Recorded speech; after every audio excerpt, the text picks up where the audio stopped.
आज के इस वीडियो में हम लोग बात करने वाले हैं दुनिया का सबसे रहस्यमय प्लेन हादसा जो कि 72 दिन बाद मिला, जिंदा लोगों की खौफनाक कहानी। तो आइए जानते हैं। इंडोनेशिया के जकार्ता में एक यात्री विमान सोमवार सुबह उड़ान भरने के 13 मिनट बाद समुद्र में क्रैश हो गया। इसमें सवार 179 लोगों के मारे जाने की खबर है। हालांकि अभी तक क्रैश के पीछे की वजह का पता नहीं चल पाया है। वैसे तो हर साल दुनिया के किसी न किसी कोने में प्लेन क्रैश की खबर आती जाती रहती है, लेकिन आज हम आपको एक ऐसे प्लेन क्रैश की घटना के बारे में बता रहे हैं जिसमें सवार यात्रियों को करीब 72 दिनों के बाद रेस्क्यू किया गया था। इतना ही नहीं दोस्तों, जिंदा बचे लोगों ने अपने भूख मिटाने के लिए प्लेन में मारे गए यात्रियों का मांस भी खा लिया था, जिस पर बाद में हॉलीवुड फिल्म भी बन चुकी है। इतिहास में ये दुर्घटना 1972 इंडिया फ्लाइट डिजास्टर या मिरेकल ऑफ इंडियन के नाम से जानी जाती है। ये दुर्घटना उस फ्लाइट में सवार उरुग्वे के ओल्ड क्रिश्चियन क्लब की टीम के उन 2 खिलाड़ियों के हौसले के लिए भी जानी जाती है जिन्होंने अंत तक हार नहीं मानी और कई लोगों की जिंदगी बचा ली। यह दर्दनाक हादसा 13 अक्टूबर 1972 को हुआ था। इसमें उरुग्वे के ओल्ड क्रिश्चियन शिकार हुई थी। ये चिली के सैंटियागो में मैच खेलने जा रही थी। उरुग्वे एयरफोर्स का प्लेन टीम के प्लेयर्स और मैनेजर्स के साथ उनके परिवार और दोस्तों को लेकर इंडीज के ऊपर से गुजर रहा था।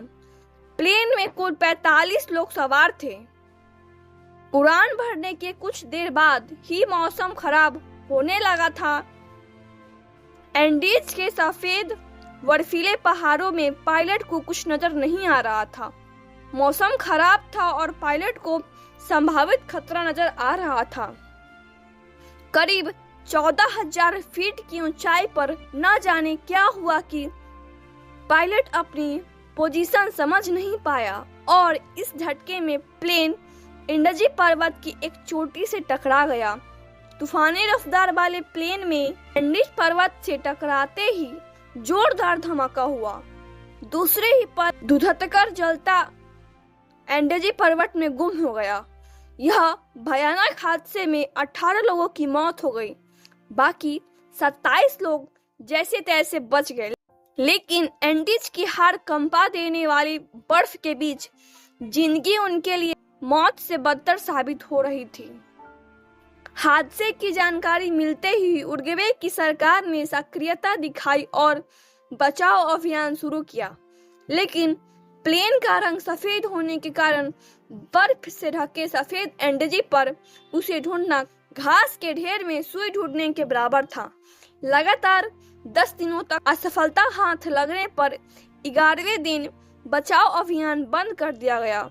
सबका मानना था कि एंडीज के भीषण मौसम में बिना खाना और पानी के किसी का भी इतने दिनों तक जिंदा रहना नामुमकिन है। उधर दूसरी तरफ बचे हुए 27 लोगों में से कुछ घायलों की जान चली गई थी। बाकी बचे लोगों ने अपने पास उपलब्ध भोजन को छोटे छोटे हिस्सों में बांट दिया ताकि वह ज्यादा दिन तक चल सके।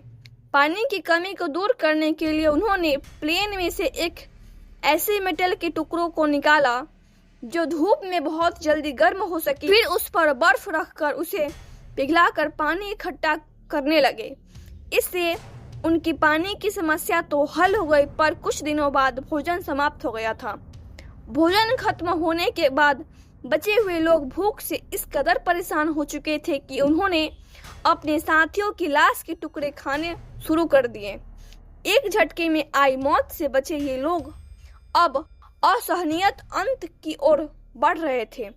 अब केवल 16 लोग ही जिंदा बचे थे और हादसे में 60 दिन बीत चुके थे। मदद की कोई उम्मीद दिखाई नहीं दी तो 2 फुटबॉल प्लेयर्स नैंडो पेरेडो और रॉबर्ट केनेसा ने सोचा कि यहाँ पड़े पड़े मरने से अच्छा है कि मदद की तलाश में निकला जाए। 60 दिनों के अंदर दोनों का शरीर कमजोर हो चुका था। बर्फ पर ट्रैकिंग करने के लिए उनके पास पर्याप्त साधन नहीं थे, लेकिन दोनों खिलाड़ी थे और दोनों के अंदर अंत तक हार नहीं मानने का जज्बा भी था। दोनों जैसी तैसी चिली के आबादी वाले क्षेत्र तक पहुंच गए, जहां दोनों ने रेस्क्यू टीम को अपने साथियों की लोकेशन बताई। हादसे के 72 दिनों बाद 16 लोगों का बचना भी किसी चमत्कार से कम नहीं माना जाता था। पेरोडा ने इस पूरे हादसा और अपने संघर्ष को एक किताब की शक्ल भी दी है। इस भयानक घटना पर पियर्स पॉड रीड ने 1993 में निर्देशक फ्रैंक मार्शल ने फिल्म भी बनाई थी। तो फ्रेंड्स, आई होप कि आपको वीडियो पसंद आया। तो वीडियो को लाइक करें, चैनल पे नए हैं तो सब्सक्राइब करें। तब तक के लिए bye bye, tata and see you, take care all of you.